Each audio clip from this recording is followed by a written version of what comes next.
بسم الله الرحمن الرحيم الحمد لله رب العالمين والصلاة والسلام على أشرف الأنبياء والمرسلين نبينا محمد وعلى آله وأصحابه أجمعين أما بعد. Donc dans ce cours on poursuit l'histoire de notre noble prophète Mohammed sallallahu alayhi wa sallam et on était arrivé à la 5e année de la prophétie. Donc lorsque le prophète sallallahu alayhi wa sallam a à peu près 45 ans et que les persécutions de Quraysh se sont de plus en plus intensifiées, notamment sur certains compagnons qui ont subi de nombreuses tortures. On avait mentionné que le prophète alayhi salatu wa sallam avait ordonné et avait demandé à certains compagnons de partir en direction de l'Abyssinie, d'accord, qui est l'Éthiopie actuelle. Et dans cet endroit, il y avait un homme qui avait un grand royaume parmi les chrétiens, mais dont le jugement au sein de son royaume était juste. Et donc les musulmans pouvaient être sous sa protection. Alors on avait dit qu'un groupe d'entre eux, dont la fille du prophète sallallahu alayhi wa sallam, ainsi que l'époux de Ruqayya, qui était la fille du prophète Uthman ibn Affan, se sont rendus en Abyssinie. Et que lorsqu'ils étaient en Abyssinie, il y a un événement qui s'est déroulé à Mecca. Et cet événement, c'est le fait que le prophète sallallahu alayhi wa sallam a récité le Coran et sourate An-Najm, donc la sourate des constellations, des étoiles. Et une sourate qui est merveilleuse et qui est exceptionnelle, d'autant plus avec la voix exceptionnelle du prophète et la concentration et l'humilité du prophète sallallahu alayhi wa sallam. Donc le récit et l'écoute de cette sourate devait être quelque chose qui devait prendre le cœur. Et le prophète alayhi salatu wa sallam, à chaque fois qu'il récitait le Coran, les notables de Mecca faisaient en sorte que les gens ne puissent pas l'entendre. Et il disait la tasma'u li hada al-Qur'an, n'écoutez pas attentivement cette lecture. Et faites du bruit volontairement lorsqu'il est récité. Peut-être prendrez-vous le dessus sur lui. Le Coran il était tellement beau que volontairement il faisait du bruit pour que les gens ne puissent pas l'écouter. Sauf que le prophète alayhi salatu wa sallam s'approche de la Kaaba et commence à réciter Surat An-Najm. Et ils sont tous pris par la beauté de cette merveilleuse sourate. Et lorsque le prophète il arrive vers la fin de cette sourate, donc il cite ces versets et il arrive au dernier verset où Allah subhanahu wa ta'ala dit fasjudu lillahi wa'budu, prosternez-vous tous devant Allah et adorez-le. Lorsque le prophète a récité ce verset, il s'est prosterné et tout Mecca s'est prosterné avec le prophète sallallahu alayhi wa sallam, sauf deux hommes. Un qui parmi eux est devenu musulman par la suite et il a dit plus jamais j'ai refusé de me prosterner lorsque j'entendais un verset sur la prosternation. Et un autre qui est mort et qui a rejeté la religion d'Allah subhanahu wa ta'ala. Et donc on s'était arrêté sur ce noble récit. Et les raisons pour lesquelles ils se sont prosternés, c'était pour la beauté du Coran. Mais eux, ils n'ont pas voulu avouer que c'était la beauté du Coran. Alors ils ont prétendu que le prophète sallallahu alayhi wa sallam a accepté un marché qu'ils avaient fait au préalable avec lui, en lui disant « Oh Mohammed, cesse d'être insultant envers nos divinités, en disant qu'elles ne peuvent ni produire de bien ni protéger d'un mal. Et nous, on arrêtera de t'en prendre à toi. Donc tu nous laisses faire notre culte, et nous, on te laisse appeler à l'adoration d'Allah subhanahu wa ta'ala. » Et bien évidemment, le prophète a refusé cela. Sauf que dans Surat An-Najm, Allah subhanahu wa ta'ala fait la mention de leur divinité.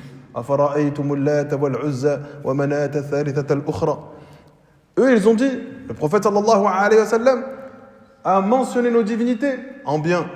Et le prophète a dit par la suite, ce sont les sublimes déesses et leur intercession est espérée. Donc eux, ils espéraient, selon leurs prétentions, adorer ces divinités qui pour eux avaient un rang proche auprès d'Allah subhanahu wa ta'ala, pour que le jour du jugement, lorsqu'Allah permettra à ces divinités d'intercéder et de plaider la cause de certaines personnes le jour du jugement, eh bien eux, ils ont tellement adoré ces divinités qu'elle va les choisir. Et cet égarement, il a continué, il a perduré. Avec les soufis actuels, dont nombreux d'entre eux sont des adorateurs des tombes. Leur prétention, c'est de vouer un culte aux occupants des tombes. Parce que ce sont pour eux, et selon leurs prétentions, des gens pieux et des gens vertueux. Donc ce sont des awliya, des wali ou des sidi fulan ou un tel. Mais ils leur vouent un culte et ils leur vouent des adorations qui doivent orienter exclusivement vers Allah. Et leur excuse, c'est que eux, ils sont tellement pieux et vertueux qu'ils peuvent demander des choses à Allah Azza wa Jal. Ils ont une faveur auprès d'Allah subhanahu wa ta'ala. Alors je lui voue un culte. Et puis lorsqu'on va se retrouver devant Allah subhanahu wa ta'ala et qu'Allah va honorer ces êtres de par leur piété, selon leurs prétentions, eh bien moi je l'ai tellement adoré qu'il va me choisir moi comme personne envers qui il va plaider ma cause. Et il va me défendre auprès d'Allah subhanahu wa ta'ala. Alors ils sont tombés dans cet égarement. Et c'est le même égarement dans lequel étaient les associateurs à l'époque du prophète sallallahu alayhi wa sallam. Donc ils disent le prophète il a mentionné nos divinités et il les a citées comme étant des sublimes déesses pour qui on espère qu'elles vont plaider notre cause auprès d'Allah subhanahu wa ta'ala le jour de la résurrection. Et cette histoire, elle est partie jusqu'en Abyssinie. Et les compagnons qui étaient partis en Abyssinie ont appris que les notables de Mecca s'étaient prosternés et donc avaient accepté l'islam. إذن تمارت هذه الأخبار إلى مهاجر الحبشة. Donc cette information est partie aux muhajirun de la Habasha. ولكن في صورة تختلف تماما عن صورتها الحقيقية. Par contre, l'information qui est arrivée, elle était totalement différente de ce qui était réellement passé. بلغهم أن أهل مكة أسلموا. L'information que eux ils ont reçue, c'est que les gens de Mecca ont accepté l'islam. وقد سجدوا مع النبي صلى الله عليه وسلم. Et donc ils se sont prosternés avec le prophète عليه الصلاة والسلام. فقال المهاجرون عشائرنا أحب إلينا. Ils sont en Abyssinie, donc ils sont dans un endroit dans lequel ils ne pratiquent pas la même religion, mais ils sont protégés. Ils ne parlent pas la même langue, ils n'ont pas la même culture, ils n'ont pas les mêmes centres d'intérêt. Et donc tout est difficile pour eux. Alors ils disent, la vie auprès de notre peuple est meilleure. Ils prennent la décision de retourner. فخرجوا من الحبشة راجعين إلى مكة. Ils sont partis d'Abyssinie pour retourner à Mecca. وهذا في شوال من السنة الخامسة للبعثة. Ça c'était dans le mois de Shawwal. D'accord, la 5e année de la révélation du prophète sallallahu alayhi wa sallam. حتى إذا كانوا دون مكة بساعة تبينت لهم الحقيقة. Sauf que quand ils sont arrivés à proximité de Mecca, la véritable histoire leur est parvenue. La véritable situation leur est parvenue. وعرفوا أن المشركين أشد ما يكون خصوما لله ورسوله وللمسلمين. Ils ont l'information qu'en réalité les persécutions sont plus dures que lorsqu'ils étaient partis en Abyssinie et qu'ils n'ont pas du tout accepté l'islam et qu'ils sont prosternés. C'était un épais phénomène. D'accord? Donc c'est pas vraiment quelque chose qui était solide. فهموا بالرجوع إلى أرض الحبشة. Avant d'entrer à Mecca, ils se sont dit on va retourner en Abyssinie. On va pas aller jusqu'à Mecca, on va retourner en Abyssinie parce que s'ils nous trouvent, ils vont sûrement nous tuer. فقالوا قد بلغنا مكة. Certains d'entre eux ont dit on est arrivé proche de Mecca. Alors autant y entrer.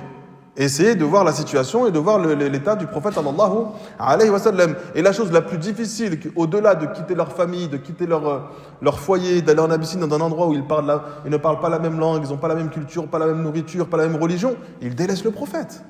Ils quittent et ils délaissent le prophète sallallahu alayhi wa sallam. C'est un déchirement.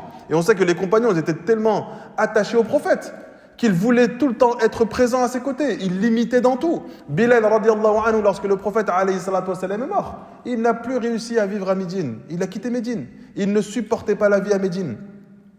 Ils étaient constamment en train d'observer le prophète, en train de l'imiter, en train de prendre exemple sur lui. Ils avaient dans leur cœur un grand amour pour le prophète. Il y a un compagnon un jour, il passe dans un endroit, si vous voulez, c'est une sorte de porte, et puis il se baisse. Comme s'il était grand et que l'entrée elle était trop petite pour lui. Et puis il se baisse et il entre.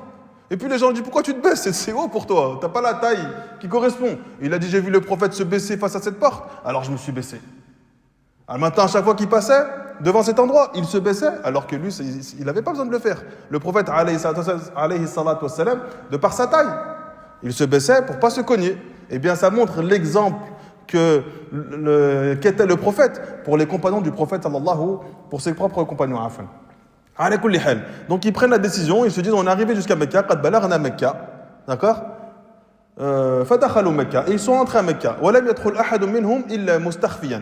Ceux qui entraient à Mecca, c'était selon deux cas. Soit ils entraient en cachette, sans qu'on s'aperçoive qu'ils sont entrés dans Mecca, aw fi jiwari rajulin min Quraysh, ou bien ils entraient sous la protection d'un des chefs de Mecca qui le laissait entrer et qui annonçait qu'il était sous sa protection. Et d'autres n'ont pas pris la décision ni d'entrer à Mecca, ni de rechercher une protection. Qu'est-ce qu'ils ont fait? Ils sont retournés en direction d'Abyssinie. Et Uthman ibn Mad'un, radiyallahu anhu, qui était un grand compagnon du prophète sallallahu alayhi wa sallam, qui est parti en Abyssinie, il est entré, donc,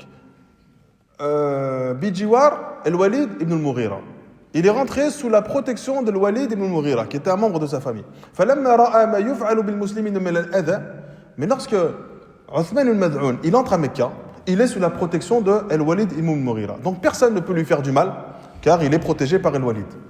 Mais lorsqu'il voit les persécutions que vivent les musulmans, قال والله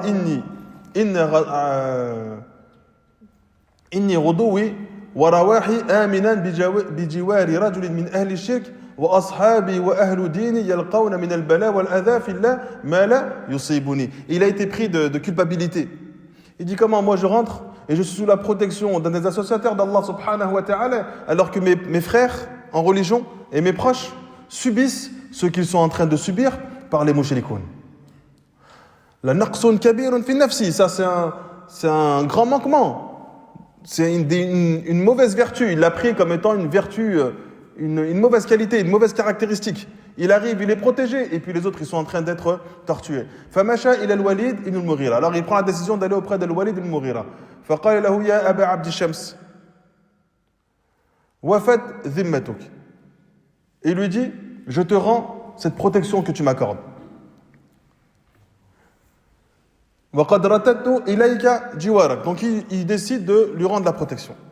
Et le Walid, il est étonné. Il lui dit, pourquoi tu agis ainsi, ô fils de mon frère? Tu es l'un des membres de mon peuple, d'accord? Ou plutôt il lui dit, est-ce que l'un des membres de mon peuple t'aurait offensé? Peut-être que ma protection, en fait, elle n'est pas suffisante et quelqu'un s'en est pris à toi. Donc tu viens me voir pour me dire, je te rends ta protection. Parce qu'en réalité, elle n'est pas solide, elle ne me sert à rien. Et Uthman, radiyallahu anhu, il lui répond. Uthman al-Mad'un, il lui dit, non, je suis satisfait d'être uniquement sous la protection d'Allah subhanahu wa ta'ala. Et je ne veux plus rechercher la protection de quelqu'un d'autre. Alors Al-Walid ibn Mughira, il lui dit, viens avec moi. On se rend vers l'assemblée des Quraysh. Et on va annoncer publiquement que tu me rends ma protection. Comme de la même manière que moi, j'ai annoncé publiquement que je te protégeais, alors tu vas annoncer publiquement que tu me rends cette protection. Alors ils sont partis à la mosquée ensemble. Et Uthman al-Mad'un, il donne cet appel. Il dit, j'ai trouvé en lui un protecteur qui était noble et qui était fidèle. Il n'a pas failli à sa tâche. Il m'a véritablement protégé. Mais je préfère aujourd'hui rechercher la protection de personne d'autre en dehors d'Allah subhanahu wa ta'ala. Et donc, Al-Walid ibn al-Mughira, il dit donc maintenant, soyez témoins que désormais, je retire ma responsabilité de la protection que j'ai accordée à Uthman. Et Uthman, il est parti. Et il y a un homme qui s'appelle Labid ibn Rabi'a, qui à ce moment-là n'était pas encore musulman, et qui était assis au milieu de l'assemblée des Quraysh. Et lui, il était en train de leur réciter de la poésie. Et donc il se met à réciter de la poésie et il dit Ala kullu shay'in ma khala Allah batil. Tout ce qu'il y a en dehors d'Allah est voué à la perdition.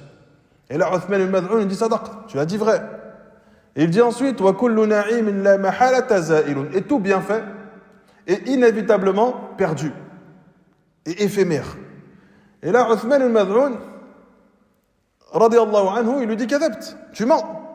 Le paradis, les délices du paradis, ce sont des bienfaits qui ne disparaîtront jamais.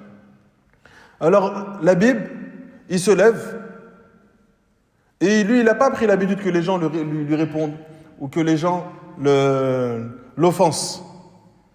Alors, il s'en prend à Uthman al-Mad'un. Il dit, cet homme-là fait partie des ignorants qui ont abandonné notre religion. Ne prête pas attention à ses paroles. Et Uthman, il répond. Il ne se laisse pas faire. Il est irrité en fait par ce qu'on est en train de dire de lui. Alors il répond. Et un homme, il se lève et il frappe Uthman ibn Mad'un au niveau de son œil. Et il lui blesse l'œil. Et là, Al-Walid ibn Mughira, il était proche de cette situation. Et il lui dit Ama wallahi ibn akhi, in kanat aynuka amma asabaha la ghaniya, laqad kunta fi dhimmatin mani'a. فخرجت منها وكنت عن الذي لقيت غنيا ثم ضحكوا. Il lui dit en fait, il se moque de lui. Il dit par Allah au fils de mon frère, si ton œil a été touché, d'accord, c'est parce qu'auparavant tu étais dans une protection solide qui est la mienne et tu en es sorti. Tu as quitté ma sécurité et tu as voulu te mettre sous la protection d'Allah. Et il t'est arrivé ce qui t'est arrivé. Alors tout le monde s'est mis à rigoler de ce que Al-Walid ibn al-Mughira venait de dire à Uthman al-Mad'un. Et il lui dit, Bal kunta ila alladhi laqitu faqiran. Il a dit au contraire, c'est toi qui es devenu pauvre. C'est toi qui m'as délaissé. On s'est séparés. Et en réalité, c'est toi qui as perdu. C'est toi qui es devenu pauvre. Wallahi inna ayni sahiha allati lam tultam la faqiratun ila ma asaba ukhtaha fillahi azza wa jalla. Il dit par Allah, c'est mon œil qui est resté sain, qui est en train de se plaindre de ne pas être touché par l'œil qui a été blessé dans le sentier d'Allah subhanahu wa ta'ala. Et il dit, par Allah, je suis sous la protection du plus puissant parmi les puissants. Et le Walid, il lui dit ensuite, si tu le souhaites, je peux te remettre sous ma protection. Et là, Uthman, radiallahu anhu, il lui dit, je n'ai aucun besoin de ta protection, je reste sous la protection d'Allah subhanahu wa ta'ala. Donc ils essayent d'affaiblir les croyants, psychologiquement, physiquement, de différentes manières, au point de les humilier. Et les croyants, ils restent fermes dans leur religion. Et lorsqu'ils s'aperçoivent qu'ils n'arrivent pas à déstabiliser les croyants, ils n'arrivent pas à empêcher le prophète d'appeler les gens à l'islam, et que les croyants sont de plus en plus nombreux, ils passent à une étape au-dessus. Ils vont voir Abu Talib. Abu Talib qui était l'oncle du prophète sallallahu alayhi wa sallam et qui prenait le prophète sallallahu alayhi wa sallam sous sa protection. Et ils ont vu que leurs différentes méthodes pour déstabiliser le prophète, elles avaient échoué. Et qu'ils n'ont pas réussi à l'empêcher à propager l'islam. Ils sont partis voir Abu Talib. On sait qu'au début de la révélation, ils étaient déjà partis voir Abu Talib. Et Abu Talib, il a affirmé sa protection au prophèt Muhammad sallallahu alayhi wa sallam, bien qu'il n'avait pas accepté le message du prophète. Ils disent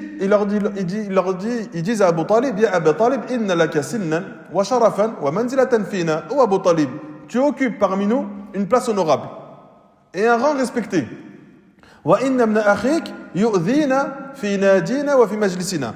Ton neveu, il nous cause du tort dans nos assemblées et wa fi majlisina et dans nos lieux de réunion.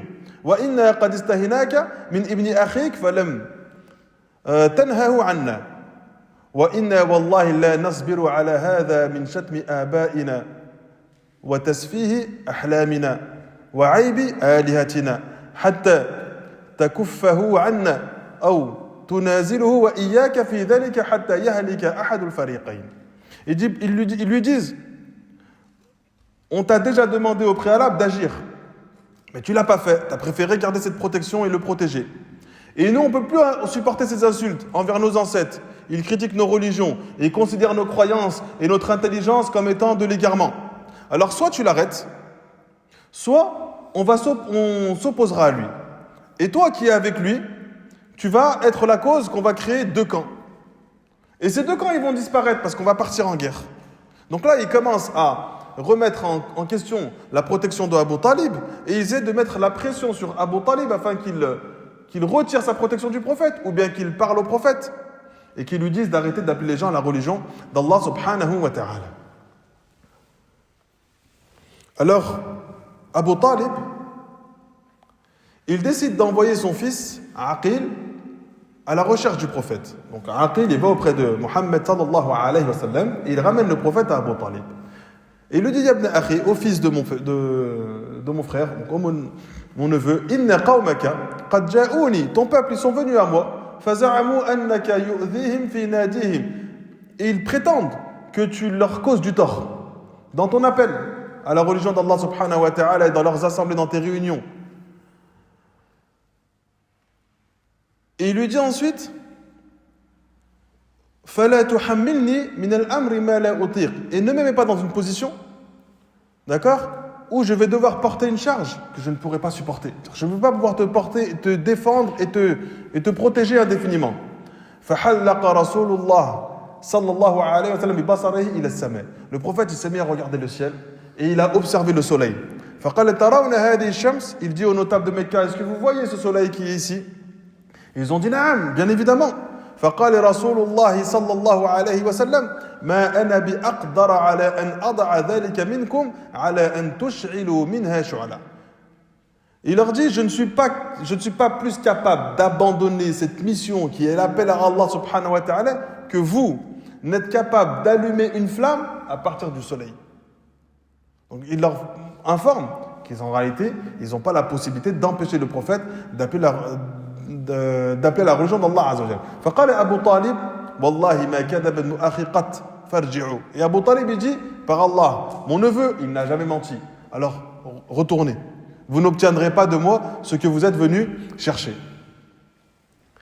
Alors Quraysh ils se disent Abu Talib en réalité il a besoin de Mohammed pour différentes affaires. Parce qu'il travaillait pour Abu Talib, il était au service de Abu Talib, il aimait bien son oncle, il a vécu une grande partie de sa vie avec lui, il l'appelait régulièrement l'islam, et il était un élément essentiel dans la vie de Abu Talib. Alors Quraysh, ils ont passé encore une fois notre étape. Et ils sont partis le voir avec un des enfants de Al-Walid ibn al-Mughira. Al-Walid ibn al-Mughira, il avait un enfant qui s'appelait Ummara. D'accord? Ummara. Et ils lui disent, Ya Abi Talib, qad ji'naka, on vient à toi, bifata Qurayshin, jamalan wa nasaban wa nahadatan wa shi'ara. On vient avec un des enfants de Quraysh, qui est l'enfant et le fils de Walid ibn al-Mughira, l'un des grands chefs de Mecca, l'un des plus éloquents, celui qui avait le plus de richesse et le plus de poids quasiment. Et il leur dit, on vient avec le fils de Al-Walid, qui est Umara. C'est l'un des plus beaux, l'un des plus nobles, l'un des plus distingués jeunes hommes et plus éloquents jeunes hommes de Quraysh. فَخُذْهُ فَلَكَ نَصْرُهُ وَعَقْلُهُ وَمِيرَاثُهُ. Prends-le. On te le donne, on te le donne. Tu auras droit d'utiliser, de profiter de sa force, de son intelligence, de son soutien. D'accord? Et même son héritage t'appartient. وَتَخِذْهُ وَلَدًا فَهُوَ لَكَ. Prends-le comme si c'était ton propre enfant. Par contre, en contrepartie, وَأَسْلِمْ إِلَيْنَا إِبْنَ أَخِيكَ هَذَا الَّذِي قَدْ خَالَفَ دِينَكَ. Par contre, en contrepartie, donne-nous ton neveu qui s'est opposé, qui a délaissé, qui a contredit ta religion. وَدِينَ آبَائِكَ, et la religion de tes ancêtres. وَفَرَّقَ جَمَاعَةَ قَوْمِكَ, et il nous a divisés. Son appel à ce que tous nos cœurs s'unissent vers Allah était pour eux en réalité une division. Parce qu'il les empêchait d'appeler à la religion, il les empêchait de continuer d'adorer leurs différentes divinités. Donc l'adoration des différentes divinités était une division. Le prophète les appelle à l'union, et eux, ils voient cette union comme étant une division. Donc ils ont les réalités qui sont inversées. Et ils lui disent, وَفَرَّقَ جَمَاعَةَ قَوْمِكَ, donc ils ont divisé ton peuple, وَسَفَّهَ أَحْلَامَهُمْ فَنَقْتُلَهُ. Donc laisse-le auprès de nous, afin que nous le tuions. Donc on te donne Umara, qui est l'un des plus distingués de Mecca, et donne-nous le prophète. Sallallahu alayhi wa sallam, et on le tue. فَإِنَّ ذَلِكَ أَجْمَعُ لِلْعَشِيرَ. Ça, si on agit ainsi, ça sera meilleur pour tout le monde. On va régler l'affaire. وَأَفْضَلُ فِي عَوَاقِبِ الْأُمُورِ مَغَبَّةً. Et donc, وَإِنَّمَا هُوَ رَجُلٌ بِرَجُلٍ. Donc ils disent à Abu Talib, si tu fais ça, alors l'affaire elle sera réglée. Et il sera préférable d'agir ainsi pour l'ensemble de ton clan. Et au final, c'est un homme pour un homme. On prend un homme distingué, on le tue. Et on te donne un autre homme distingué qui sera également à ton service. فقال Abu Talib, Wallahi ma ansaftumuni. Par Allah, c'est une mauvaise proposition. Vous n'avez pas été juste envers moi. Atu'tunani ibnakum akfuluhu lakum. Qu'est-ce que vous voulez en réalité? Vous voulez que je prenne votre fils et que je le nourrisse? Donc je me retrouve avec la charge de quelqu'un. وَأُعْطِيَكُمْ إِبْنِي تَقْتُلُونَهُ, et qu'en contrepartie je vous donne mon fils à moi, en réalité son neveu, et pour que vous le tuiez, فَمَا هَذَا بِالنَّصَفِ.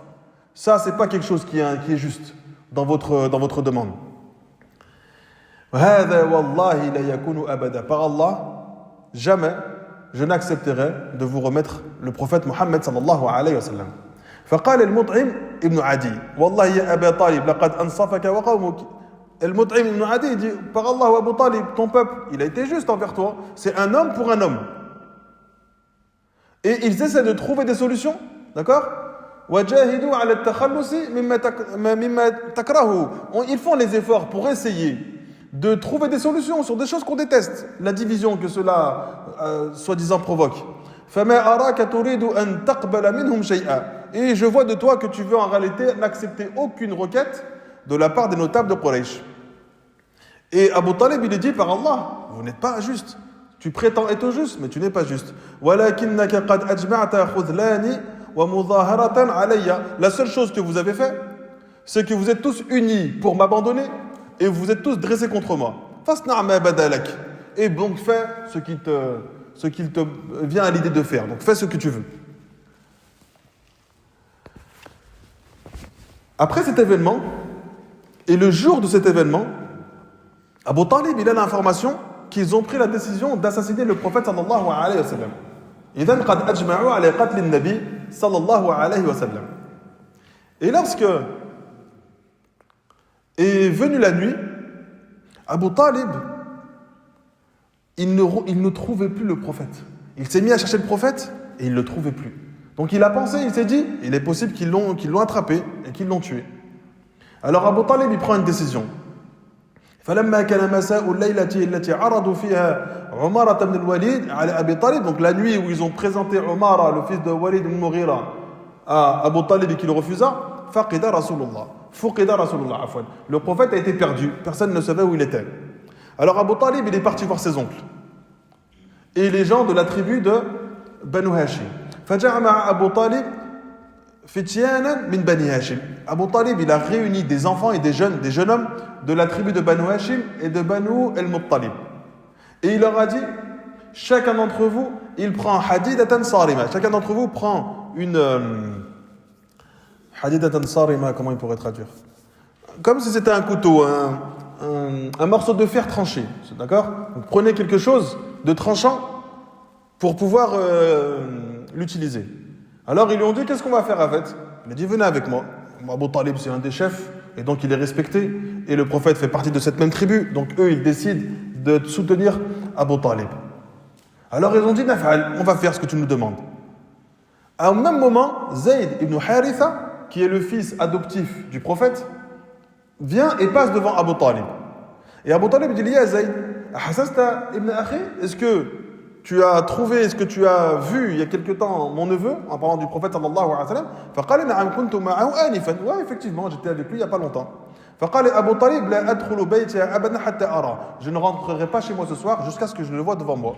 Alors ils sont partis chercher. Zayd, il est parti précipitamment. سريعا حتى أتى رسول الله, jusqu'à ce qu'ils viennent avec le prophète sallallahu alayhi wa sallam. وهو في دار الأرقم. Donc il arrive auprès du prophète. Le prophète, il est dans Dar al-Arqam. On a dit que c'était l'assemblée des musulmans dans lequel ils se réunissaient pour que leur prophète leur parle de la religion, parce qu'ils étaient encore en train de se cacher. Et donc le prophète leur apprenait la religion en cachette. Il ne pouvait pas le faire encore ouvertement. ومعه أصحابه يتحدثون. Donc ils sont avec les compagnons, ils sont en train de discuter. فأخبره الخبر. Zayd ibn Haritha lui donne l'information.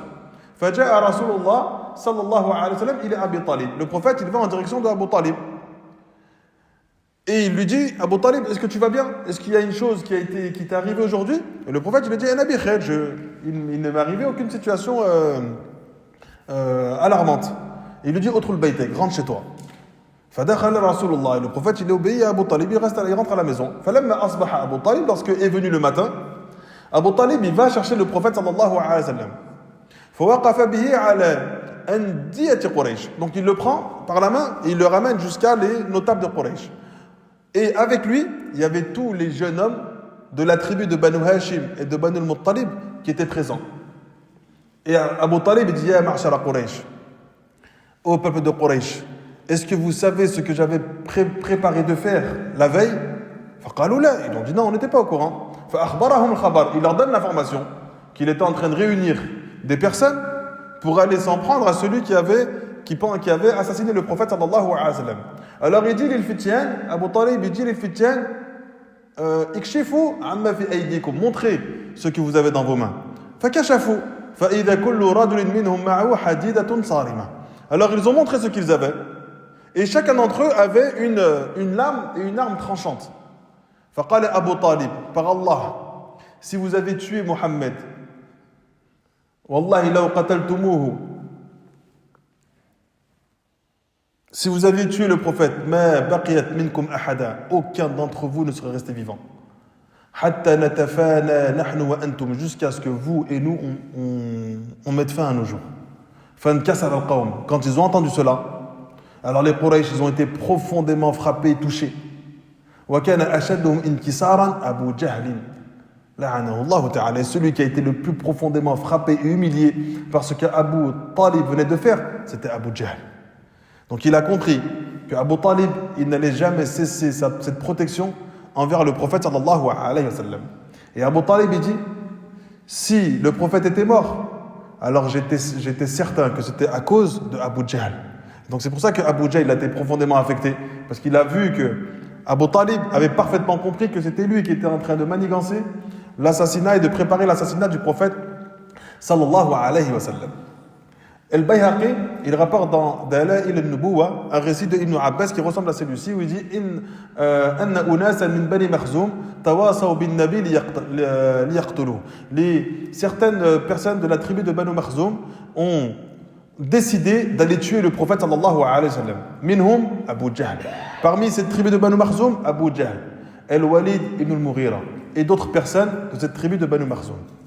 Fabayna النبي صلى الله عليه وسلم قائم يصلي, pendant que le prophète il était debout en train de prier, là on voit qu'il passe un cap, ça y est, ils veulent tuer le prophète, Abu Talib ou pas Abu Talib, on va essayer de le tuer. قائم يصلي, le prophète est debout en train de prier. فلما سمعوا قراءته أرسلوا الوليد ليقتله. Lorsqu'ils ont entendu que le prophète était en train de réciter à voix haute et qu'ils ont reconnu sa voix, ils ont envoyé Al-Walid ibn Mughira en direction de la voix qu'ils entendaient du prophète sallallahu alayhi wa sallam. فانطلق حتى انتهى إلى المكان الذي كان يصلي النبي صلى الله عليه وسلم فيه. Il arrive à l'endroit où le prophète était en train de prier. فجعل يسمع قراءته ولا يراه. Il entendait la voix et la récitation du prophète et il n'arrivait pas à le voir. فانصرف إليهم فأعلمهم ذلك. Alors il est parti, il est retourné voir les notables de Mecca et il leur a dit, j'ai entendu sa voix de plus en plus proche et j'arrivais pas à le voir. فأتاه أبو جهل والوليد ونفر منهم. Donc Abu Jahl, Al-Walid et un groupe de personnes retournent afin de constater ce que Al-Walid ibn Mughira de constater ce qu'il venait de dire. فلما انتهوا إلى المكان الذي هو فيه يصلي سمعوا قراءته. Donc pareil, ils sont arrivés à l'endroit où le prophète priait, ils ont entendu sa récitation. فيذهبون إلى الصوت فإن الصوت من خلفهم. Lorsqu'ils allaient en direction de la voix, alors la voix, ils entendaient la voix derrière eux. Et puis lorsqu'ils allaient en direction de l'autre voix, ils entendaient la voix encore derrière eux. Donc plus ils se rapprochaient de la voix, plus ils entendaient la voix dans un autre endroit. Et donc فانصرفوا ولم يجدوا إليه سبيلا. Alors ils sont partis et en fait ils n'ont pas réussi à faire ce qu'ils prétendaient ou voulaient faire sur le prophète sallallahu alayhi wa sallam. Et Allah subhanahu wa ta'ala a révélé وَجَعَلْنَا مِنْ بَيْنِ أَيْدِيهِمْ سَدًّا وَمِنْ خَلْفِهِمْ سَدًّا فَأَغْشَيْنَاهُمْ فَهُمْ لَا يُبْصِرُونَ. Et Allah subhanahu wa ta'ala a révélé ce verset. Nous avons placé devant eux une barrière et derrière eux une barrière, un voile et derrière eux un voile. Nous les avons recouverts et si bien qu'ils ne voient pas. Et ce récit et ce verset, de nombreux salafs ont été parfois dans des situations dans lesquelles ils étaient amenés à prononcer ces versets et Allah subhanahu wa ta'ala leur a apporté un miracle et une karama qui ressemble à celle-ci. On a le Qurtubi qui dit lorsque les Tatars ont envahi certaines régions et qui ont commencé à tuer de nombreux musulmans, on sait que les Tatars, donc c'était un peuple des Mongols, on les appelle les Tatars ou les Tartars, ala kulli hal, ils ont envahi certaines régions, ils ont détruit de nombreuses bibliothèques. Quand ils voulaient traverser un point d'eau, ils allaient dans les bibliothèques des villages, ils prenaient l'ensemble des livres, ils les mettaient pour faire un pont. Jusqu'à ce que l'eau devienne jaune et bleutée à cause de la couleur jaunâtre des pages et l'encre qui était posée sur celle-ci. Et les Tatars, ils étaient tellement craints par les gens que leurs femmes étaient plus fortes que certains hommes parmi les croyants et parmi les musulmans. Au point où lorsque l'un d'entre eux voyait un homme parmi les musulmans et qu'il n'avait pas avec lui son épée, il lui disait « Reste ici, bouge pas, je reviens ». Et l'homme, il était tellement terrorisé qu'il restait. Et il partait récupérer son épée et il revenait et il le tuait. Et Al-Qurtubi, il dit un jour « J'ai fui ». Et derrière moi, il y avait un groupe parmi eux. Jusqu'à ce que j'arrive devant les portes du désert. Et je me suis mis à rester ce verset. وَجَعَلْنَا مِنْ بَيْنِ أَيْدِيهِمْ سَدًّا. Nous avons mis derrière eux un voile. وَمِنْ خَلْفِهِمْ سَدًّا. Devant eux un voile et derrière eux un voile. فَأَغْشَيْنَاهُمْ فَهُمْ لَا يُبْصِرُونَ. Nous avons complètement aveuglé. Et les voilà qui n'arrivent plus à rien voir. Et dit lorsque j'ai prononcé cette parole, je les ai entendus dire Taïbala, Taïbala. C'est une formulation qu'ils avaient les Tatars pour dire c'est un diable, c'est un diable. Il était devant nous et il a disparu. Et lorsque j'ai prononcé ces propos, ils n'ont plus réussi à me voir jusqu'à ce qu'ils partent. Et qu'en réalité, j'étais présent devant eux. On a le Hassan al-Basri. Hassan al-Basri, un jour, il était pourchassé par les soldats de Al-Hajjaj qui voulaient le tuer.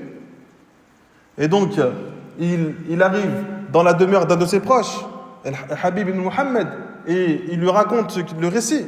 Et il lui dit, n'as-tu pas une adoration que tu as avec Allah n'as-tu pas une adoration par laquelle tu vas invoquer Allah et Allah il va exaucer ton invocation. Et les soldats, ils ont vu El Hassan al-Basri rentrer dans la demeure de son ami. Et ils sont rentrés derrière.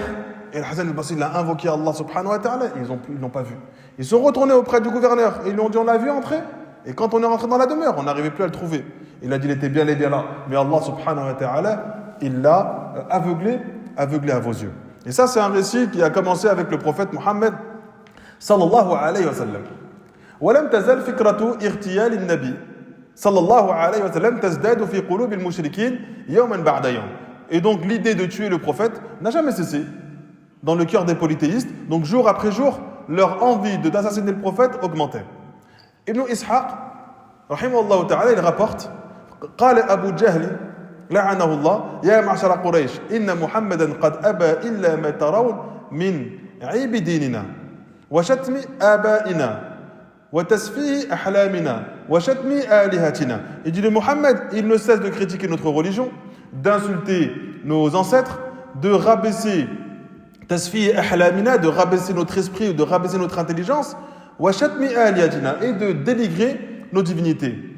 Wa inni u'ahidu Allah la ajlisanna lahu ghadan bihajarin ma utiqu hamlahu. Et je vous dis par Allah, demain je vais aller avec une pierre et un rocher tellement lourd que j'aurai du mal à le porter et je vais l'écraser sur la tête du prophète sallallahu alayhi wa sallam.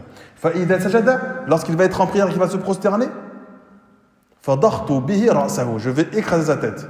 Fa'aslimuni 'inda dhalika aw imna'uni, que vous m'aidiez ou pas, je vais le faire. D'accord? Alors eux, ils ont pris la décision de le soutenir parce qu'ils voulaient tous mettre fin au jour du prophète sallallahu alayhi wa sallam. فلما أصبح أبو جهل, lorsque c'est arrivé le matin, أخذ حجرا كما وصف, il a pris un rocher de la même manière qu'il avait mentionné, et tellement gros qu'il n'arrivait pas à la porter. ثم جلس لرسول الله ينتظر, donc il s'est assis, il attendait le prophète alayhi sallam. وغدا رسول الله كما يغدو, donc le prophète, comme à sa bonne habitude, il s'est approché de la Kaaba pour prier. وكان رسول الله بمكة وقبلته إلى الشام. On sait que le prophète sallallahu alayhi wa sallam, à Mecca, la Qibla c'était où? En direction du Sham. Et il aimait bien se mettre. Eux, ils avaient vu que le prophète, lorsqu'il priait, il priait en direction de Bayt al-Maqdis. C'était ça la Qibla. Mais le prophète, étant donné qu'il avait un grand amour pour la Kaaba, il s'orientait de sorte à être en direction de Bayt al-Maqdis et d'avoir la Kaaba face à lui. D'accord? Donc c'était une des habitudes du prophète. Donc pour faire ça, il priait entre le coin yéméni et la pierre noire. C'était l'endroit dans lequel tu pouvais être et face à la Kaaba et aussi en direction du Sham. فقام رسول الله يصلي, donc le prophète se lève pour prier. وقد غدت قريش فجلسوا في أنديتهم ينتظرون ما أبو جهل فاعل. Alors les Quraysh, ils se sont assis dans leur assemblée, à l'extrémité, et ils attendaient de voir ce que Abu Jahl allait faire. فلما سجد رسول الله صلى الله عليه وسلم, lorsque le prophète s'est prosterné, احتمل أبو جهل الحجر. Abu Jahl est parti, il a pris ce gros rocher. ثم أقبل نحوه, il s'est approché de lui. حتى إذا دنا منه رجع منهزما منتقعا, jusqu'à ce que lorsqu'il arrive auprès du prophète, il s'est approché de lui et il n'a pas réussi à faire ce qu'il avait prétendu faire la veille. Et la pierre est tombée devant lui. Et son visage a commencé à changer de couleur, il est devenu tout pâle. وقامت إليه رجال قريش. Alors les hommes de Quraysh sont venus à lui. فقالوا ما لك يا أبا الحكم, qu'est-ce qui t'arrive, ô Abul Hakam? Il lui dit قمت إليه, je suis levé. لأفعل به ما قلت لكم البارحة, je me suis levé pour faire ce que je dis que j'allais faire hier. فلما دنوت منه عرض لي دونه فحل من الإبل. Il dit, lorsque je me suis approché de lui, j'ai vu devant moi une tête de chameau. J'ai vu un grand chameau avec une tête et un cou et des crocs. Je n'ai jamais vu un chameau avec une tête, avec un cou et avec des crocs aussi terrifiants que celui-ci. Et à chaque fois que j'essayais de m'approcher, il était en train d'essayer de me dévorer. Donc si je m'approchais encore plus, il allait me dévorer. Alors il a été terrorisé jusqu'à en devenir pâle et faire tomber la pierre qu'il portait dans sa main. وقال ابن إسحاق فذكر لي أن رسول الله, il a été rapporté que le prophète sallallahu alayhi wa sallam قال ذلك جبريل عليه السلام لو دنا لأخذه. C'était Jibril qui était venu sous cette apparence. S'il s'était approché de lui, alors Jibril l'aurait pris par le châtiment, il l'aurait saisi.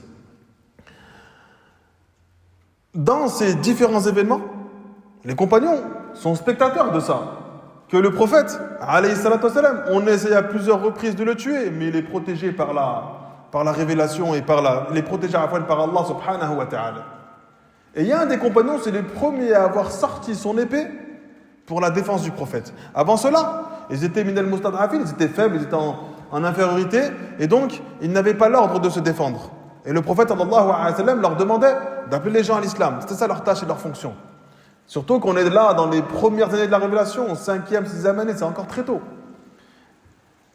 Et il y a un récit qui dit أن أول من سل سيفه في سبيل الله الزبير بن العوام. الزبير بن العوام, c'est le cousin du prophète. Le prophète a dit chaque prophète a un apôtre et mon apôtre à moi c'est الزبير بن العوام, un grand guerrier. Un jour, il y a une information qui a circulé à Mecca, comme quoi le prophète sallallahu alayhi wa sallam est mort. Cette information, elle a circulé. Personne ne sait de qui vient cette information. Et on a un hadith plus tard qui est venu du prophète sallallahu alayhi wa sallam, qui dit, Shaitan prend régulièrement l'apparence d'un être humain pour lancer des rumeurs et que ces rumeurs se propagent. Et lorsqu'on cherche à savoir qui est à l'origine de cette rumeur, on n'arrive pas à trouver. En réalité, c'était un shaitan. Et il mentionne Ibn Ishaq dans ses récits. Un shaitan est venu lancer cette information que le prophète sallallahu alayhi wa sallam est mort. فخرج الزبير يشق الناس بسيفه. Et Zubayr est sorti avec son épée brandie, d'accord, à la recherche du prophète sallallahu alayhi wa sallam. Et le prophète, il était dans les hauteurs de Mecca, et il voit Zubayr en train de courir dans tous les sens avec son épée brandie. Il lui dit, mais là, qu'il y a Zubayr, qu'est-ce qui t'arrive au Zubayr? Et Zubayr lui dit, on m'a informé qu'on t'a kidnappé ou qu'on t'a tué. Et le prophète sallallahu alayhi wa sallam lui dit, je vais très bien. Et là, le prophète sallallahu alayhi wa sallam prie pour lui, invoque pour lui, d'accord? Et il invoque en faveur de son épée. Donc, sallallahu alayhi, il prie pour lui, le terme prière, et il a aussi le sens de invocation. Quand nous on dit on fait de la salat, le terme salat dans la langue arabe, il signifie l'invocation. D'accord? Wa salli alayhi inna salataka sakanun lahum. Et prie pour eux, car ta prière est un apaisement pour eux. Là, le terme prière, il désigne l'invocation. Allah lui dit, et invoque en faveur des compagnons, car ton invocation pour eux est quelque chose qui les apaise. Et donc là, il dit, fasalli alayhi, donc le prophète invoque en faveur de Zubayr ibn al-Awwam et en faveur de son épée. Et dans cette 5e année, 5e, 6e année, il y a un récit et il y a une conversion qui va commencer à changer le sort des musulmans. Il y en a deux qui vont s'enchaîner, certains disent à 1 mois d'intervalle. Les deux conversions de qui? Omar ibn Khattab radiallahu anhu ainsi que Hamza. La première, celle de Hamza. وخلال هذا الجو المشحوم بالظلم والطغيان أسلم حمزة. Dans cette période marquée par l'injustice, par l'oppression, par la tyrannie, c'est Hamza ibn Abd al-Muttalib entre dans l'islam. Donc Hamza, c'est le frère du père du prophète. Donc Hamza, le Mohammed sallallahu alayhi wa sallam, c'est son neveu. Et c'est dans cette situation que Hamza rentre dans l'islam. En plus d'être son neveu, akhuhu min ar-rada'a, c'est son frère de lait. Ils ont été allaités par la même nourrice. Certains disent qu'entre Hamza et le prophète, il y a 2 ans d'écart. Et d'autres mentionnent qu'il y a 4 ans d'écart. Il semblerait, wallahu alam, qu'ils ont 4 ans d'écart. Que Hamza est plus âgé que le prophète de 4 ans. Et Hamza, c'était l'un des hommes les plus aimés du prophète sallallahu alayhi wa sallam. Il avait un grand attachement et un grand amour parce que il a toujours été bon et bienveillant envers lui. Mais Hamza, c'était un grand chasseur, un grand guerrier, il était craint de tout le monde. Et il avait un grand amour pour le prophète. Et le prophète avait un grand amour pour lui. Au point où lorsque Hamza, radiallahu anhu, il est mort, le prophète a été profondément attristé. On sait que lors de la bataille de Badr, le prophète, sallallahu alayhi wa sallam, durant cette bataille, il se retrouve 300 personnes contre plus de 1000 personnes. Et Allah, il envoie une armée d'anges pour les aider. Et Hamza, radiallahu anhu, homme extrêmement courageux, il défie les notables de Mecca et l'armée de Mecca.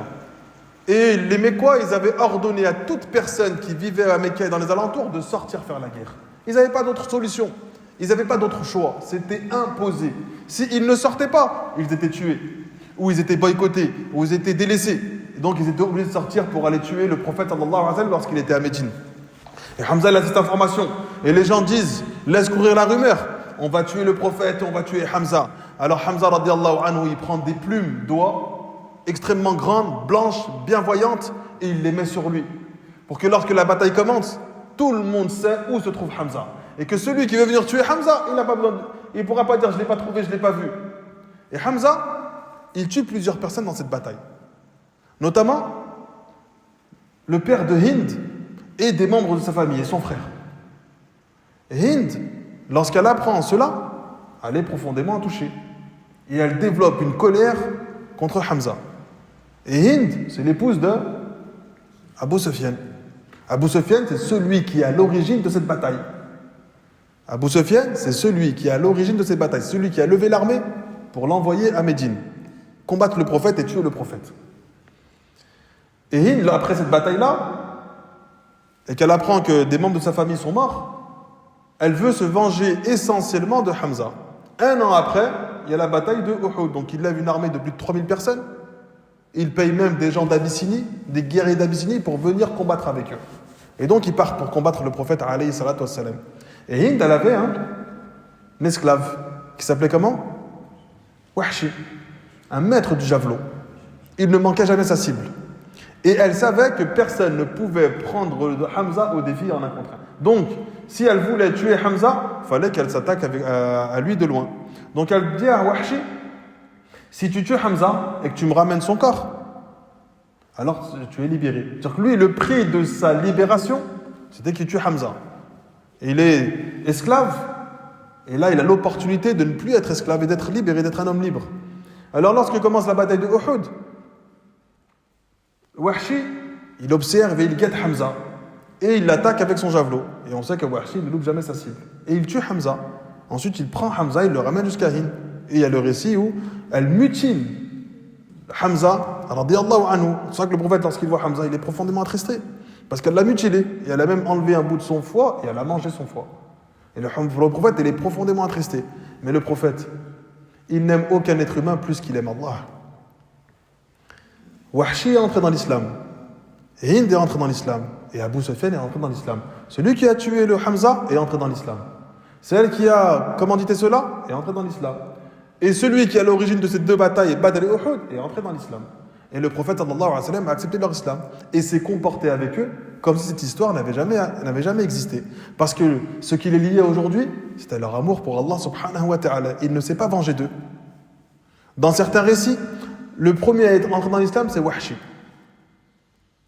Et lorsqu'il est venu au prophète, le prophète, il n'a pas réussi à le regarder. Et il lui dit, pendant un temps, le prophète accepte son islam, mais quand il a été libéré, il a accepté l'islam, il est parti auprès du prophète sallallahu alayhi wa sallam, et donc la blessure du prophète de la mort de Hamza était encore très fraîche. Et il lui dit, pendant un temps, tu veux assister à nos assemblées, mais ne te mets jamais devant moi.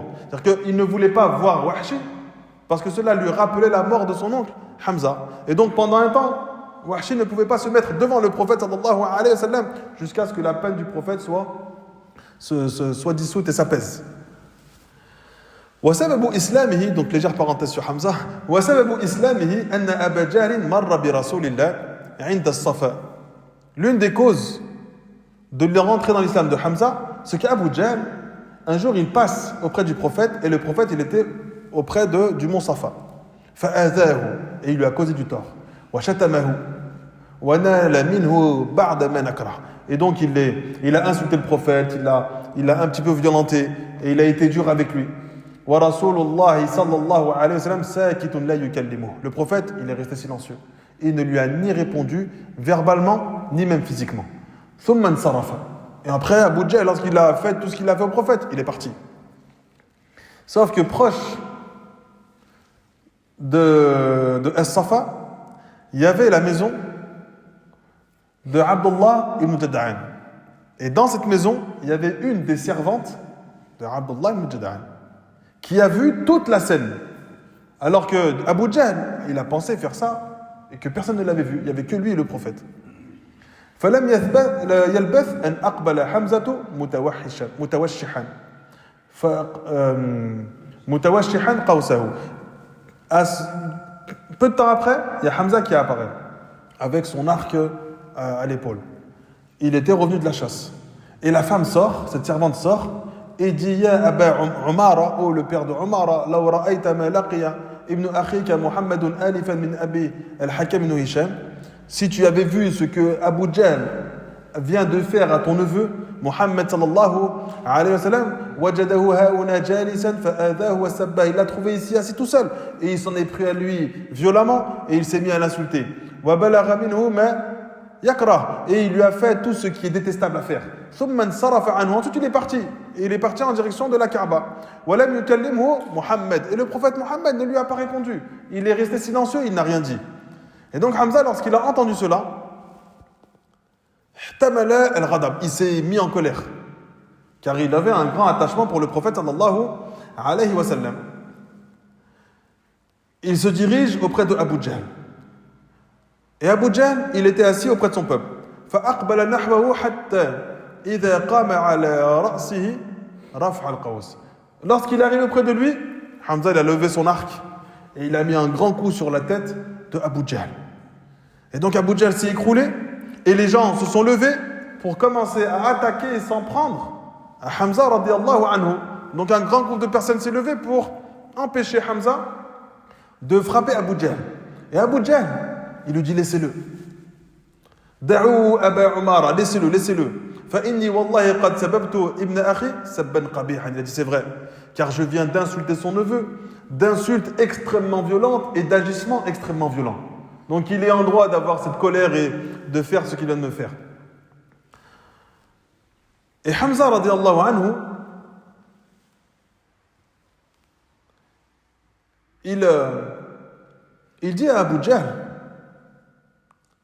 tu insultes Mohammed alors que moi aussi j'ai suivi sa religion et je dis ce qu'il dit. Apprends-toi-en à moi maintenant. Et le courage, vous tous, de vous en prendre à moi. Et en fait, Hamza, il n'avait pas vraiment validé le message du prophète, mais il a dit ça avec un sursaut d'orgueil. Tu as attaqué le prophète et été violent avec le prophète parce qu'il est croyant. Alors moi aussi, j'ai cru en son message, maintenant frappe-moi à ton tour. Donc il y a eu un sursaut d'orgueil de Hamza qui lui a fait prononcer cette parole. Et ensuite, Hamza rentre. Et Hamza, il commence à remettre en question les propos qu'il venait de dire à Abu Jahl devant l'assemblée des Quraysh.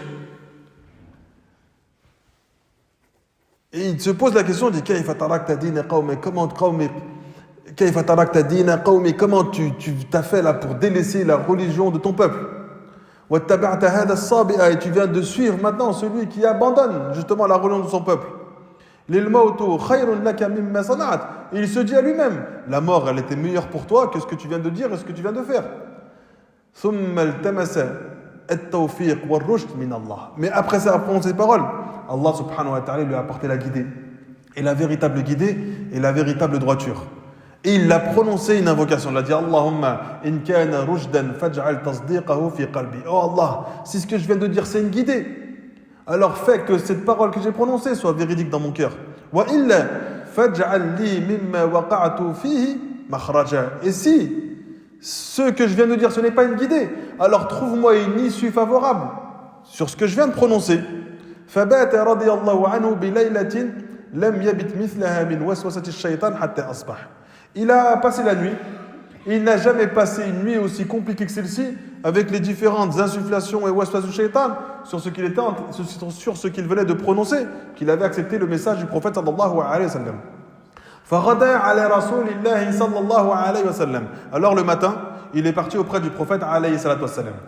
Et il lui dit, Ya ibn akhi, ô fils de mon frère, inni waqa'tu fi amri la a'rifu al-makhraja minhu. Je suis tombé dans une affaire, j'arrive pas à trouver d'issue favorable. Wa iqamatu mithli ala ma la adri. Arushdun huwa am ghabiyyun shadid. Et je suis en train de me poser la question, si vous voulez. Est-ce que je suis sur une grande guidée ou bien je viens de faire une chose extrêmement stupide? فأقبل عليه النبي صلى الله عليه وسلم فحدثه بحديثه الذي ينير القلوب. Le prophète alayhi salatu wassalam, il s'est approché de Hamza et il lui a parlé d'une manière dont le cœur ne peut que s'illuminer. ويطم إن النفوس, et qui ne peut que apaiser les cœurs. ويذهب ظلمات الشك والوساوس, et qui ne peut que dissiper les ténèbres du doute et des insufflations de shaitan. فذكره وبشره, et donc il lui a lancé un rappel, il lui a annoncé la bonne nouvelle du vaste paradis d'Allah subhanahu wa ta'ala. وأنذر, il lui a mis en garde que s'il revenait sur la religion de ses ancêtres, alors il peut être touché par un enfer éternel. فثبت الله تعالى الإيمان في قلبه. Allah, il a raffermi par les propos du prophète la foi dans le cœur de Hamza. فقال رضي الله عنه أشهد إنك لصادق. Je témoigne que tu es quelqu'un de véridique. فأظهر دينك ابن أخي. Maintenant, montre ouvertement ta religion. فوالله ما أحب أن لي ما أضلته السماء وأنا على ديني الأول. Donc il dit, par Allah, montre maintenant clairement ta religion, ne le fais plus de manière cachée. Par Allah, je ne changerai pas ce que je viens de recevoir contre tout ce qui se trouve à l'intérieur des cieux. Je ne changerai pas cette croyance et cette religion contre tous les bienfaits de ce bas monde. Et de retourner dans la religion dans laquelle j'étais au début.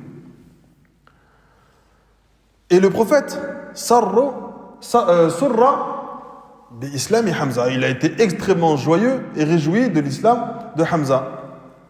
Et Quraysh ont appris l'information que Hamza, en plus de Abu Talib, venait de prendre la protection du prophète Mohammed sallallahu alayhi wa sallam. Donc Hamza, il a prononcé cette parole par orgueil et par fierté, et Allah lui a accordé l'islam dans son cœur. Et certains pieux prédécesseurs disaient طلبنا العلم للدنيا فأبى الله إلا أن يكون للدين. Nous avons commencé à apprendre la science pour les biens de ce bas monde, mais Allah subhanahu wa ta'ala a refusé et a voulu que notre science soit mise au service de la religion. Donc Allah subhanahu wa ta'ala, lorsque tu fais une œuvre, même si au début cette œuvre peut-être elle n'est pas faite véritablement sincèrement, ou que tu as des failles dans ton lien avec Allah subhanahu wa ta'ala, sache qu'Allah c'est le plus miséricordieux des miséricordieux. Il va te faciliter et t'orienter vers la sincérité et la véracité de ton cœur dans l'œuvre que tu es en train d'effectuer. Donc le serviteur, lorsqu'il œuvre pour Allah, il ne doit jamais désespérer. Lorsqu'il n'arrive pas à trouver son cœur sincère, il doit persévérer. Car une action peut être la cause de la guider. Et les ulama ont mentionné que Hamza radiallahu anhu, Allah lui a rendu cette parole véridique, pas parce qu'il l'avait dit simplement par orgueil. Allah a rendu cette parole véridique parce qu'il venait de prendre la défense du prophète sallallahu alayhi wa sallam. On a dans le récit de Salama, lorsqu'elle a fait la hijra, on sait que Salama, lorsque on ordonne aux compagnons de faire la hijra, Salama, elle est mariée avec qui?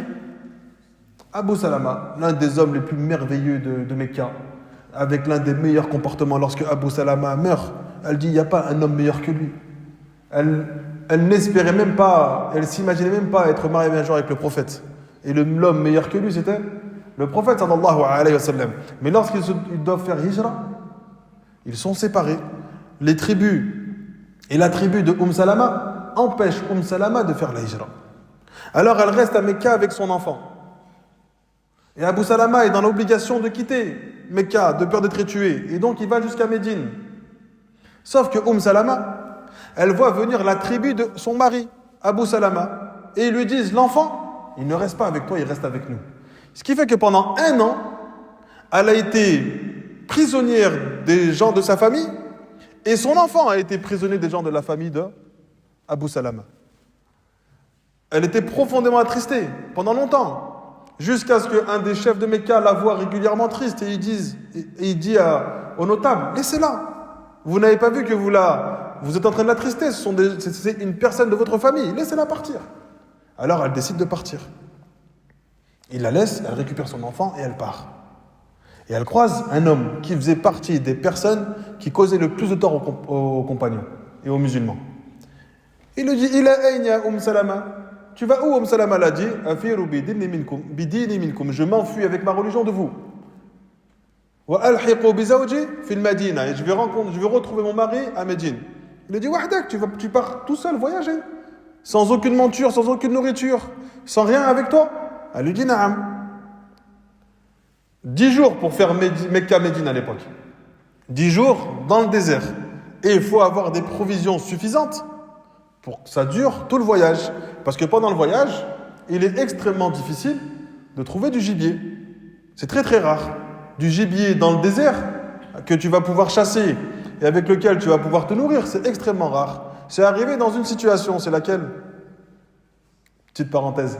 Dans quelle situation c'est arrivé? Où pendant tout le voyage, il y a eu plein de gibier autour d'eux. La Umrah. Lorsqu'ils sont à Médine et qu'ils vont faire une Umrah à Mecca. Et on sait que parmi les règles de l'Ihram, de cette sacralisation, c'est que tu n'as pas le droit de chasser. Bon, nous maintenant, ça ne s'applique plus trop parce que le voyage il est très court. Mais on n'a pas le droit de chasser. Donc les compagnons devaient prendre suffisamment de nourriture pour tenir 10 jours de Médine jusqu'à Mecca. Et ils arrivent à un moment où la nourriture se fait rare. Et Allah ramène plein de gibier autour d'eux, à portée de main. Ils n'ont même pas besoin de chasser. Et pendant tout le trajet, ils sont là. Et ils marchent avec eux. Pour tester la foi des croyants. Et aucun compagnon ne flanche. Alors qu'ils étaient touchés par la faim et par la soif. Et donc, Salama, elle décide de partir. Et cet homme-là, lui dit, je vais te déposer à Médine. Alors que c'était l'un des plus grands tortionnaires, si vous voulez, des compagnons. Elle monte sur la monture, elle et son enfant, et elle part en direction de Médine. Et elle lui dit, par Allah, durant tout le trajet, il ne m'a même pas regardé ne serait-ce qu'une seule fois. Il ne m'a pas adressé la parole une seule fois. Sauf lorsqu'on faisait une halte, il me mettait à l'ombre. Et ensuite, il allait lui dans un autre endroit. Et il revenait pour me dire, il faut qu'on y aille. C'est les seules paroles qu'il lui prononçait. Et lorsqu'ils sont arrivés à proximité de Médine, elle lui dit, reviens auprès de ton mari, il est dans cette ville. Et elle part. Et lui, il rentre. 8 ans après, il entre dans l'islam. Et Salama dit, Wallahi, par Allah, je n'ai cessé d'espérer et d'avoir la certitude plutôt qu'Allah allait le récompenser pour ce qu'il avait fait envers moi. Et donc, cette action a été peut-être la cause de l'entrée dans l'islam de cet homme, parce qu'il s'est montré bienveillant. Et Hamza, la cause de son entrée dans l'islam, c'est qu'il a pris la défense du prophète sallallahu alayhi wa sallam. Et ensuite, il a prononcé cette parole par sursaut d'orgueil envers Abu Jahl. Et Allah subhanahu wa ta'ala a rendu ce propos extrêmement véridique dans le cœur du prophète sallallahu alayhi wa sallam. Dans certains récits, un mois après, on a l'entrée dans l'islam de qui? De Omar ibn Khattab radiyallahu anhu. Donc là, les croyants se renforcent. Parce que Hamza est présent. Et donc, en plus de Abu Talib, on a Hamza qui défend le prophète. Et c'est quelqu'un d'extrêmement respecté, extrêmement courageux. Et du coup, les gens sont apaisés par l'entrée en l'islam de Hamza. Et Omar, lui, il avait un comportement un peu différent de Hamza. C'est que lui, il était connu pour sa dureté, il était connu pour sa force de caractère, il était connu pour sa fermeté, mais il était connu pour être un grand ennemi des musulmans. Et il leur faisait subir de nombreuses persécutions. Au point que les musulmans, ils désespéraient parfois d'embrasser l'islam à cause de la présence de Omar radiyallahu anhu. Donc Omar ibn Khattab radiyallahu anhu, ibn Nufayl al-Qurashi, sa kunya c'est Abu Hafs. Il a été le chef des croyants après la mort de Abu Bakr radiyallahu anhu. Ibn Mas'ud, il a dit une parole, Ma abadna Allah jahran hatta aslama Omar. On n'a pas adoré Allah ouvertement que au début de la conversion de Omar radiyallahu anhu. Et ce qui montre les mérites et le grand honneur de Omar. Omar, son califat, il a duré plus de 10 ans. Et il a conquis une grande partie de nombreux territoires. Et il était connu pour sa grande justesse, sa grande droiture. Et toute personne qui entendait parler de Omar, il le voyait comme une personne rude, une personne dure, presque une personne injuste. Mais il avait un comportement extrêmement juste. Et il craignait énormément Allah subhanahu wa ta'ala. Un jour, il s'est rendu auprès d'un roi, lui seul, avec un servant. Et Omar, radiyallahu anhu, pendant tout le voyage, ils ont une seule monture, alors que c'est le chef des croyants, ils ont une seule monture, et ils marchent à tour de rôle. Une fois, il y en a qui ont la monture, et l'autre, il est à pied, et ainsi de suite. Lorsqu'ils arrivent à proximité de ce royaume, c'est au tour du servant. Et le servant, il est un peu gêné. Et il veut laisser Omar, radiyallahu anhu. Omar lui dit non, c'est ton tour. Donc on a fait chacun notre tour, et là on arrive à proximité, c'est ton tour. Alors tu montes sur le cheval ou sur le chameau, et moi je marche à pied. Sauf qu'ils sont arrivés dans ce royaume, et tout le monde pensait que le chef, c'était celui qui était sur la monture. Alors qu'en réalité, c'était Omar radiyallahu anhu qui était en train de tirer la monture de son servant. Donc ils ont été étonnés de l'humilité de Omar ibn Khattab radiyallahu anhu. On sait que Omar radiyallahu anhu, parmi ses caractéristiques, c'est que les démons avaient peur de lui. Et lorsqu'il marchait dans une voie, les démons changeaient de voie. Alors qu'Omar, il ne les voyait pas. Donc il changeait de trottoir, si vous voulez. Bon, ça n'existait pas les trottoirs. Il changeait de chemin lorsqu'il voyait Omar radiyallahu anhu.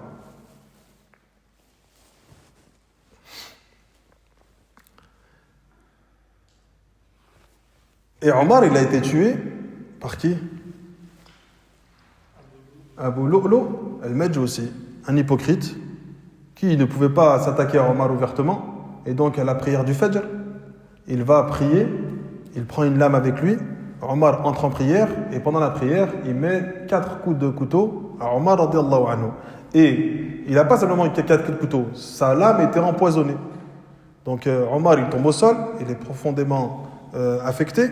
Les gens se précipitent vers Omar, et Omar leur ordonne, c'est le chef de croyants, vous finissez la prière, et ensuite vous venez me voir. Alors ils sont en train de prier et finir le Fajr, et Omar il est en train d'agoniser sur le sol. Lorsqu'ils finissent la prière, ils le prennent, ils le ramènent chez lui, et ils essaient de le soigner pendant 3 jours. Et pendant 3 jours, il essaie de le soigner, ensuite il s'aperçoit que ses jours sont comptés, alors il dit aux compagnons, précipitez-vous auprès de Aïcha, et demandez-lui si elle m'autorise à être enterré auprès du prophète Mohammed et auprès d'Abu Bakr.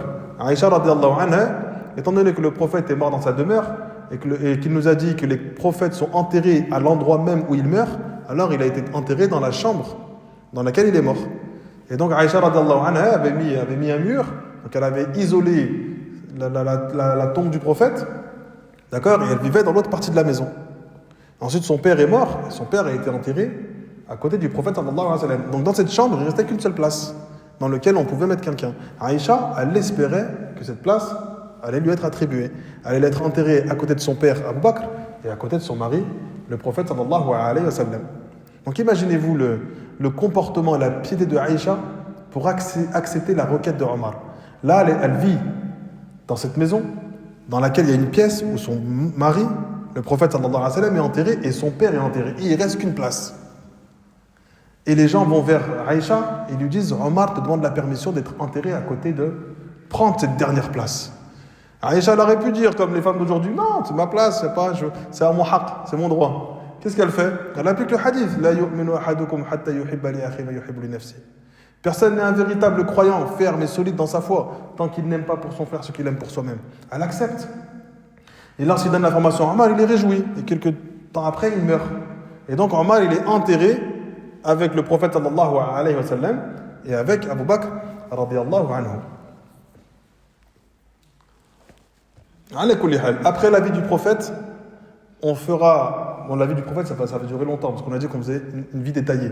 On fera la vie d'Abu Bakr, et on fera la vie de Omar, et en réalité, on essaiera de faire la vie des 4 califes, si Allah nous donne la force, nous donne la permission.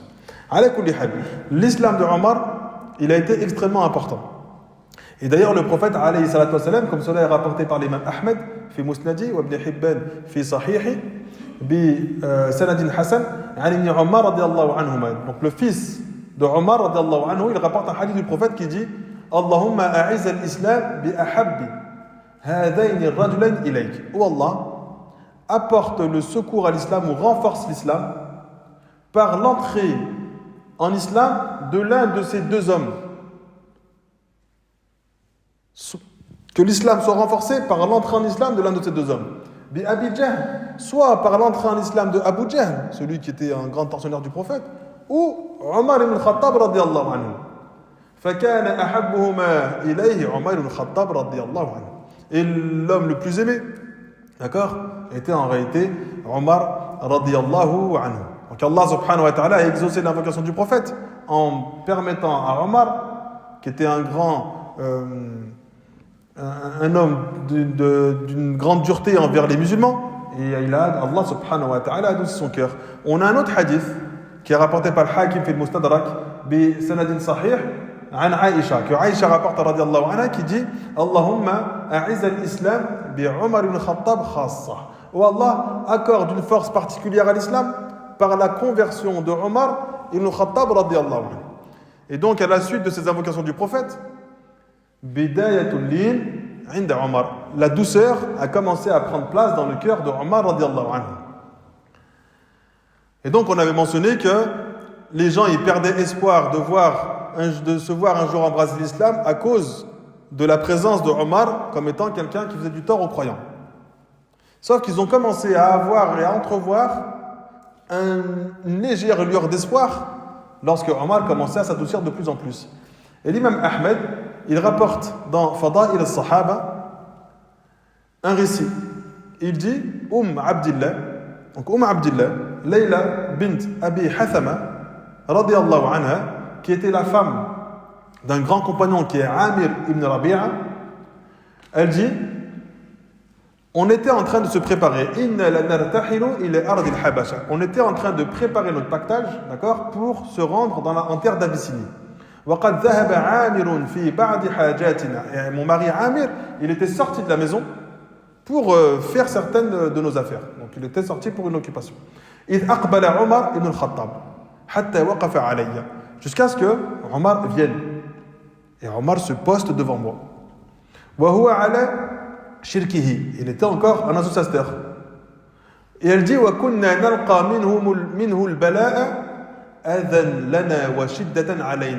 donc il vient auprès de Abdillah, Layla, et il se présente à elle, et elle dit à cette époque, on subissait de sa part de nombreuses persécutions et de grandes épreuves et une dureté extrême envers nous. Et là, mon mari, il n'est pas là. Elle se retrouve seule avec Omar radiallahu anhu. Et Omar lui dit Innahu al-intilaq ya Abdillah. Donc vous allez véritablement partir? Faqalat na'am. Elle a dit oui. Wallahi lanakhrujanna fi ardillah adaytumuna wa qahartumuna hatta yaj'al Allah lana makhraja. Et donc elle lui dit oui, par Allah, nous allons quitter cette terre pour celle d'Allah. Vous nous avez fait subir des torts et des persécutions jusqu'à ce que Allah nous accorde une issue dans laquelle on puisse éventuellement revenir. Et Omar lui dit qu'Allah vous accompagne et vous protège. Et il part. Lorsque Abdillah, donc Layla, elle dit وَرَأَيْتُ لَهُ رِقَّةً لَمْ أَكُنْ أَرَاهَا ثُمَّ انصَرَفَ. Donc elle dit radiyallahu anha, par Allah, j'ai aperçu chez Omar une douceur et une compassion que je n'avais pas vue auparavant. ثم انصرف وقد أحزنه فيما رأى خروجنا. Puis il est reparti, il a été affecté par notre départ, le fait qu'on doit quitter Mecca parce que c'est des grands tortionnaires. فجاء عامر, et mon mari Amir, il est venu. فقلت له يا أبا عبد الله لو رأيت عمر آنفا, si tu avais seulement vu Omar quand il est venu me voir, ورقته, et cette tristesse, cette douceur, وحزنه علينا, donc il était triste. Et Amir lui dit est-ce que tu es en train d'espérer son islam? Elle a dit oui, je suis en train d'espérer son islam. Et là son mari Amir lui dit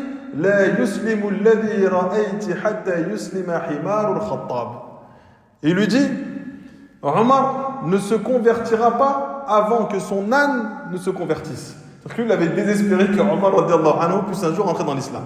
Et elle dit ensuite Layla radiyallahu anha Abdillah قال عامر ذلك يأسا لما كان يرى من غلظته وقسوته على الإسلام. Elle a dit mon mari, il a dit cette parole là car il avait vu que Omar il avait une extrême dureté et une grande hostilité envers les musulmans et envers l'islam. C'est fini ou pas? Combien de temps il reste?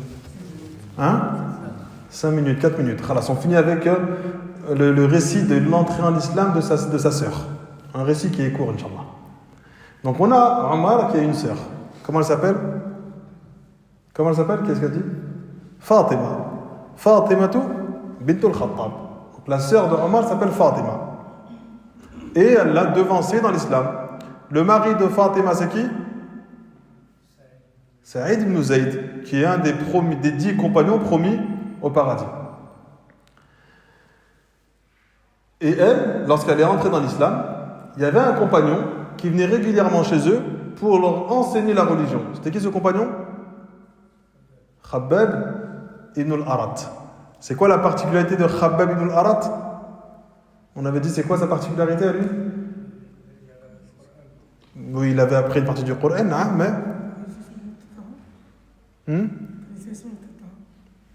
il avait les risques de Surat Taha, mais lui, c'est quoi de sa vie? Qu'est-ce qu'il a, Khabbab? Qu'est-ce qu'on avait dit sur lui? C'est celui qui a été le plus torturé. C'est celui où on allumait un feu et on éteignait le feu avec son dos. Jusqu'à ce que les compagnons, lorsqu'ils l'ont vu par la suite, ils ont vu son dos, il ressemblait à une poche de cuir mouillée, comme si son dos était en train de tomber, tellement il était touché par les brûlures. Et donc Khabbab ibn al-Arat, c'est celui qui enseignait une partie de la révélation du prophète à Fatima, la sœur de Omar, ainsi que Saïd ibn Zayd, le mari de la sœur de Omar. Et donc ce détail il est important parce que c'est une cause plus tard de la conversion de Omar radiyallahu anhu. Si Allah nous le permet, on le verra la semaine prochaine Inch'Allah. إلى هنا سبحانك اللهم وبحمدك لا إله إلا أنت أستغفرك وأتوب إليك. فيكم بارك الله.